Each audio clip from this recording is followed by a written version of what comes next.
Hello everyone, আমি চলে এলাম পার্ট 2 নিয়ে। আর দিনটা ছিল 23 July, the day of their anniversary. So guys, তাদের অ্যানিভার্সারির যে মেনুটা সেটা তোমাদের সাথে শেয়ার করলাম। ফ্রাইড রাইস, আর এখানে ছিল মাংস কষা, আর তার সাথে স্যালাডও কিন্তু আছে। তো আর এখানে তো সবাই খেতে বসে পড়েছে। আর এদিকে দেখতে পাচ্ছ যার অ্যানিভার্সারি সে কিন্তু ভীষণ ব্যস্ত। আর এটা হচ্ছে আমার মেজো কাকা গাইস। তারপর গাইস আমিও বসে পড়লাম খেতে। তো এখানে দেখতে পাচ্ছ মেজো কাকা কিন্তু আমাকেও সার্ভ করে এলো। তো তারপরে খাওয়া দাওয়া শেষ করে চলে এলাম বিকালের পর্বে। আর বিকেলে কিন্তু মেজো কাকা আর মেজো কাকা অ্যানিভার্সারি সেলিব্রেশন হয়েছিল কেক কেটে, যেটা কিন্তু আমার এই ব্যাপারটা আমার খুব ভালো লাগছিল। তারপরে যেটা কমন ব্যাপার গাইস, প্রত্যেকে কেক টেক খাওয়ানো, আর তাদের জন্য আমার তরফ থেকে বেস্ট উইসেস ফর এভার। তো গাইস চলো, এরপরে হচ্ছে গিয়ে আমার তরফ থেকে কিছু থাকবে না, সেটা তো হতে পারে না। এটা কিন্তু আমার মায়ের তরফ থেকে, সবার তরফ থেকে।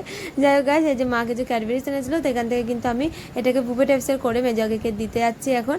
আর আমাদের সাথে কিন্তু আমাদের পাড়াদা সবসময় থাকবে। যাই হোক গাইস, সেটা মেজোকে দিলাম, সেও খুব খুশি হয়েছে। তো গাইস আজকের জন্য এইটুকুই।